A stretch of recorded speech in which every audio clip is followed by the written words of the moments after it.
Okay. Brilliant. Okie doke. So, I can bring up the questions. Just I think mainly just talking about the film. Mm. How was your guys' experience of watching it? I can bring up the specific. Okay. Um, Afterwards, reflect on what stood out to you or struck you most in the video and whether your attitude or perception of bipolar disorder, the treatment of the disorder, and or suicide changed after witnessing this individual's experience. If yes, how so? I think So, I had to remove like my little filmmaker brain for a second because as soon as I pressed play, I was like, oh God, okay, short film, let's do this. Like, try to not be a film bro about this. And so I don't know, I think I'm having issues getting, or not issues, a challenge getting around that bias of just like judgmental on filmmaking. Not yeah. that it's a bad film. Anyway, not the point. I just thought I'd bring in my bias here. Point that out. No, thank you. I At the same, I feel like I was critiquing like why he was had two screens and what exactly was like the point of having the two like bipolar. I'm guessing one is manic and one is depressive. Mm. And it was just very heavy. Like I did like that he gave some information about the disorder, but it was just like I think there was a lot of just scenes of just watching him.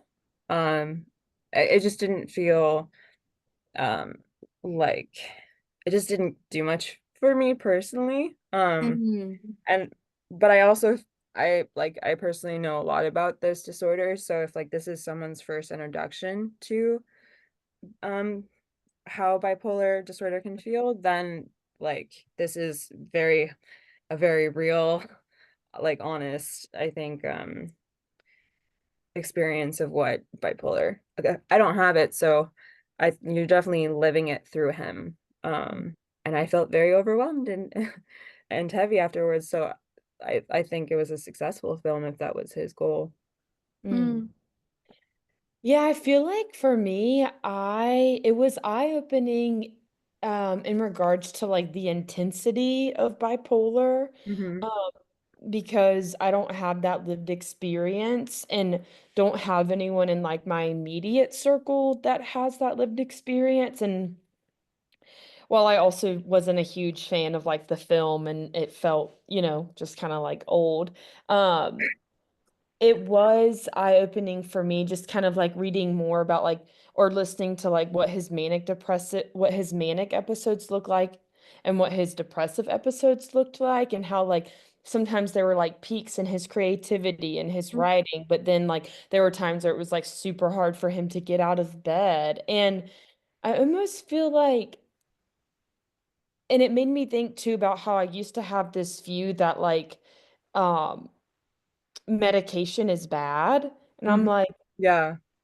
what are like absolutely if there's medication that like helps with the, you know what I mean? Like I just felt Yeah. like honestly, I think I had a little bit of ignorance around bipolar and like of course still have so much to learn, but Yeah.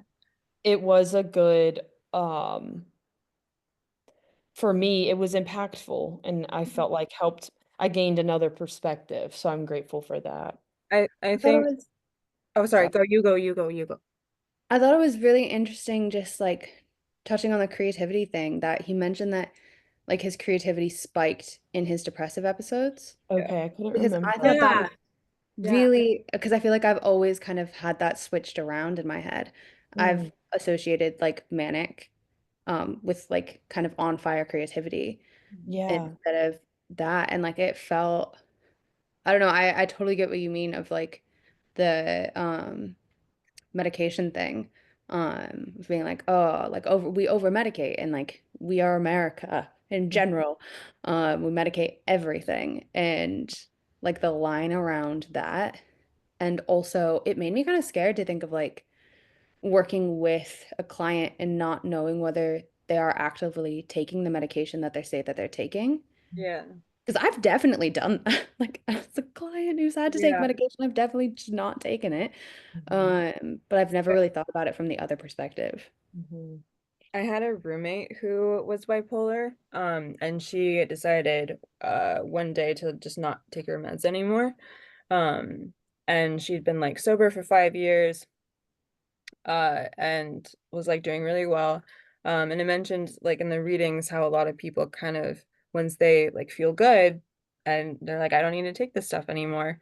Um, and she had the exact same experience, and no matter how many warnings people gave her that going off of it was going to like derail her progress, she went off of it, and like her behavior was so became so erratic, so manic, so depressive, so paranoid.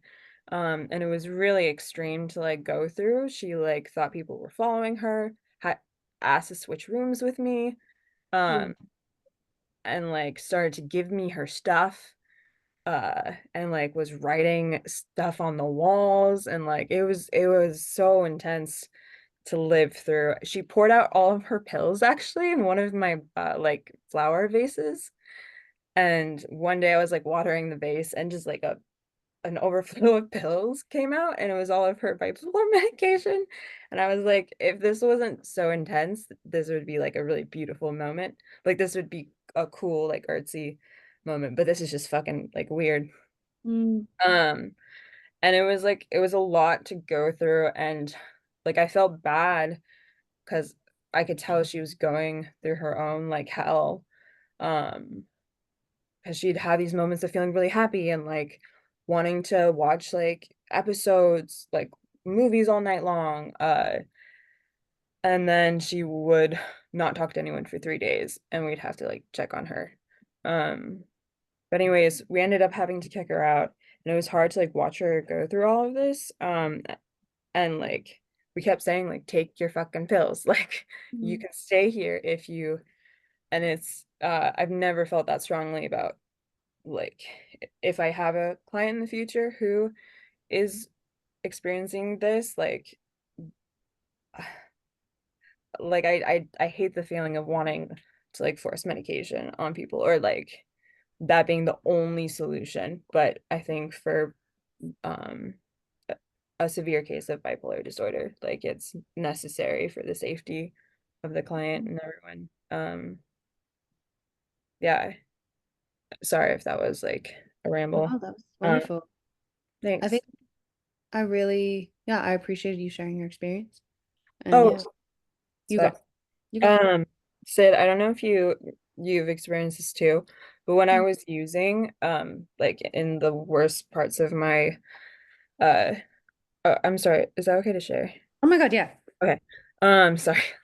It's supposed to be not anonymous, but whatever. Yeah, it's Um, fine. I'm fine.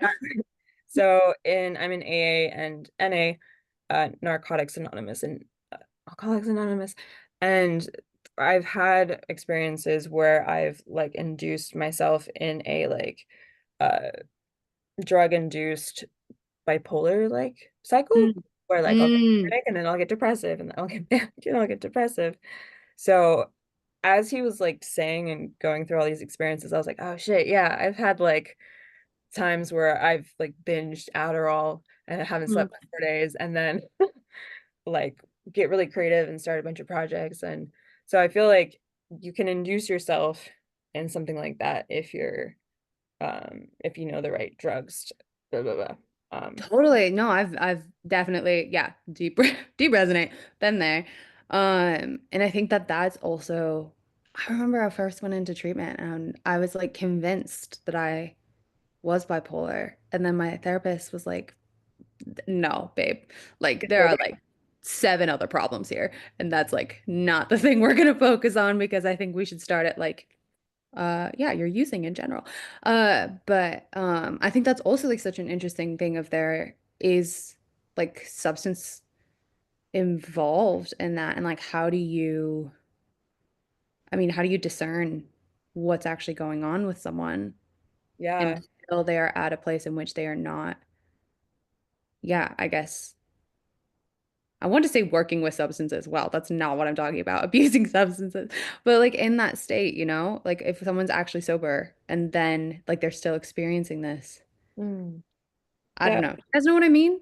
Yeah. yeah, that's really interesting to think about. Like, if you have a client that is like actively using substances and whether they're like trying to get sober or not, but they're having these symptoms of like bipolar Mm. disorder. What do you like? Yeah, how do you move through that? Because I guess, yeah, not knowing what their patterns are like in a sober period. Um, I wonder how that impacts the like diagnostic criteria and stuff. One of Mhm. the women in one of the other videos we had to watch talked about how she stopped taking her meds at one point and was like self-medicating and like felt better self-medicating than Mm. like being off of meds completely or something. So I and then eventually just like is all around like needed to just stay sober and like stay on her meds. So I wonder if you have like the most severe form of bipolar disorder, if like being staying sober is like part of the like your treatment. Um, Mm. 'Cause you That's can't yeah, that's interesting. uh because I don't think you can take lithium and like certain drugs No, that'd be no, okay. no, I don't think that would turn out very well. I And think that is interesting though, of like how much, sorry, I go back so much on my own experience, but like right, same.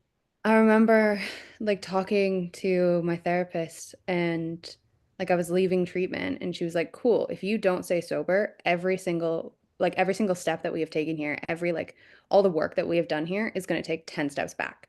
And like you're not going to be able to move forward through that because that's kind of the thing that's keeping you there. And like how do you manage that? Like 10 steps forward, 10 steps back, 10 steps forward, like with someone who doesn't want to be sober but is experiencing like bipolar and also like loads of other things, you know, and like what's that balance in treatment and like I don't know. I guess that we're getting onto the whole like big sobriety question in general here, but Well, yeah, exactly like what if the drugs are helping you? What if they are making totally. you feel better?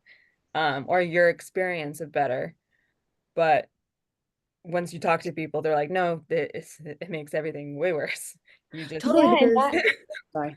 I feel like in the oh wait, in the video that this discussion like isn't about, but like two of those people, talked like the football yeah, player and then the mom Yeah.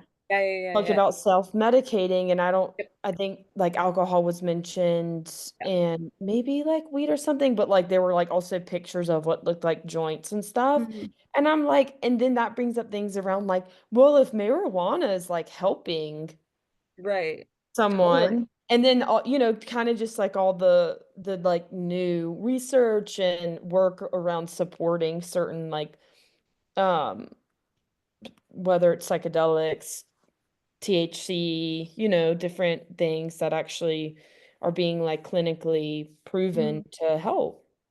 Yeah, that's I want to jump off, sorry, really quick on that point. That I think people who have never, because I experienced this where my mom was very against medicine, so it wasn't until like my late 20s that I finally like found the right uh like concoction of Mhm. medications, antidepressants, blah, blah, blah, like all the things. And it took a while and it was like such a fucking trial to find all the right doses and Mm. bits. Um, and I think, and I was self-medicating before that with drugs, obviously.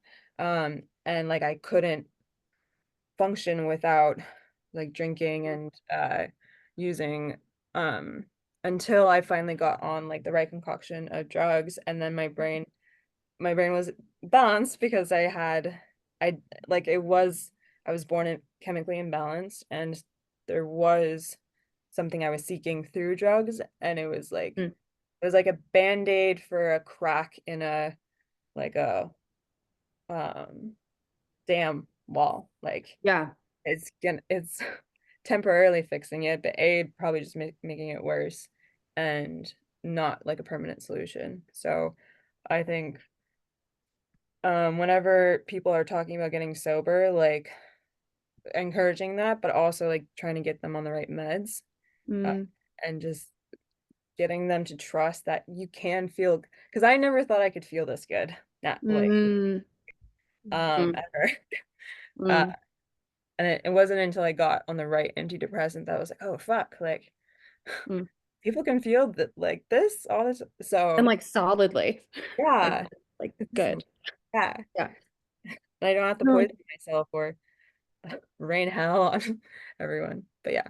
totally. And like I mean, I also think self-medication, like I'm really grateful for on some level because Oh, I would like not be here if I didn't be dead. self-medicate I would be. for like as long as I did, you know? And like there is that also thing of like you do what you can to get by for as long as you can until you realize that that's actually the thing that's holding you back. But like for a while it's not, at least in my experience. Like for a while it was my like buoy, you know?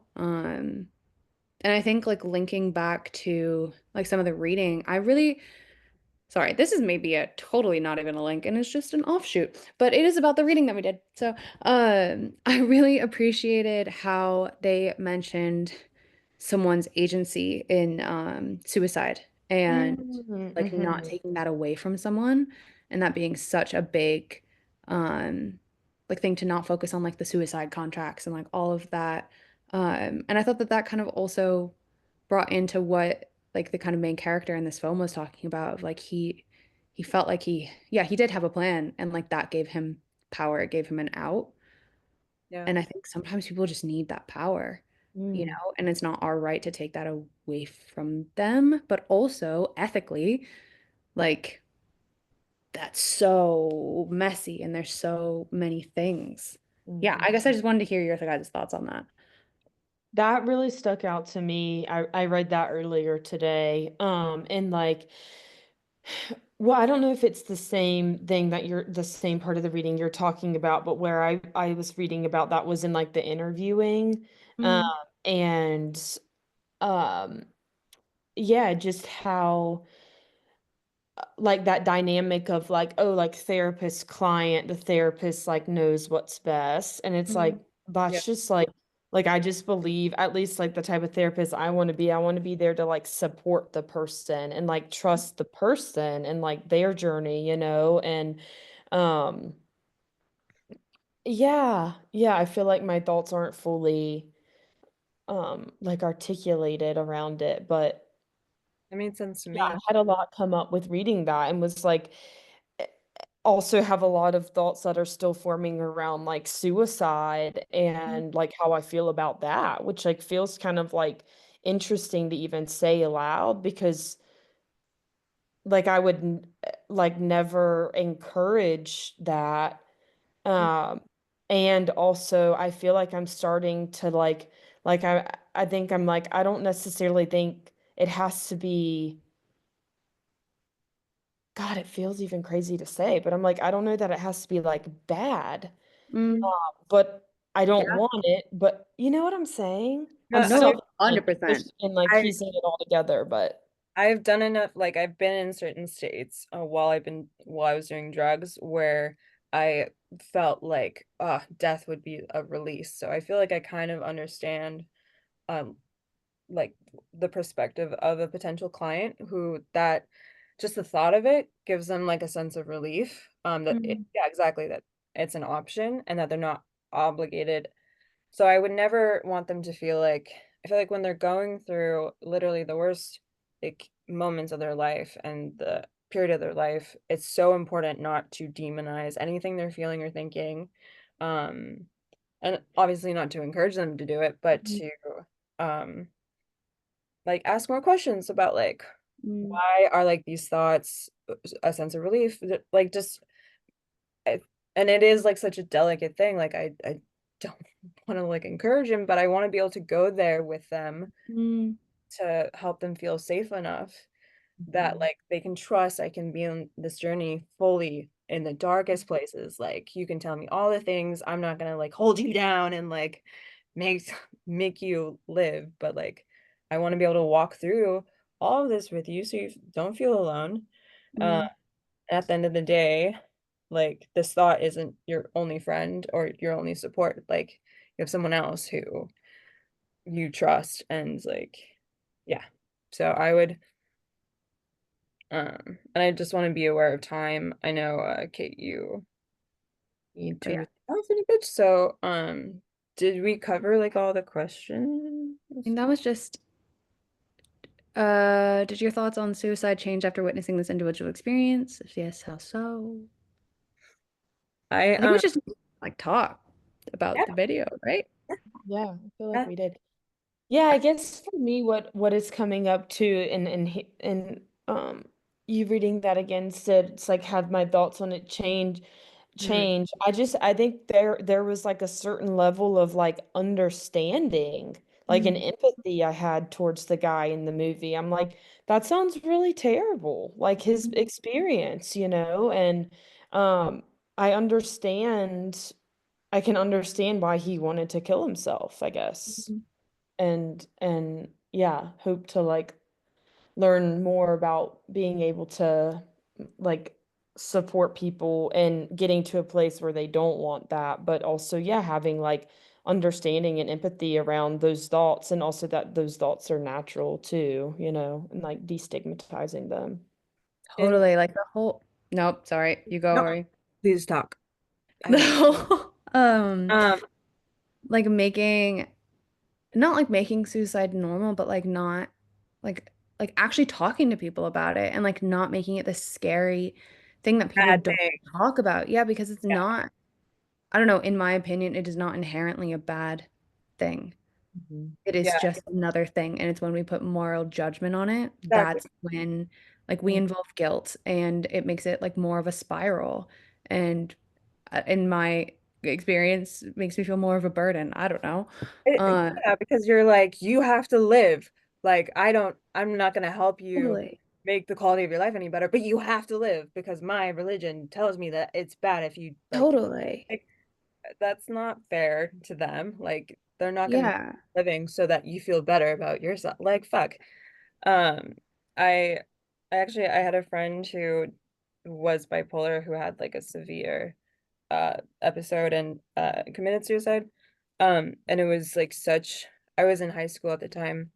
Um, and it was a really like surreal experience too. I think in the recovery community we emphasize a lot, and I've had to relearn this over and over that people you can't help people who aren't ready to help themselves and to like Mm. that journey. And it was my first experience with this friend of like no matter what I did, I blamed myself when it happened. I was like, I just didn't like give him enough one-on-one time. I didn't say the right things, da, da, da, da. And I tortured myself on all the things I didn't do that could have saved him. And just recognizing that like if people are ready to go to that place, it's not your responsibility to save them. And I think as a therapist, that's going to be the hardest fucking thing. If like Mm. I have a client and they still go through with it, but fuck yeah, I'll absolutely blame myself that I didn't do the right thing. Or Mm. so hopefully that I doesn't. can I share something that my I think I'm allowed to share. Yeah. My therapist kind of spoke to me about losing a client.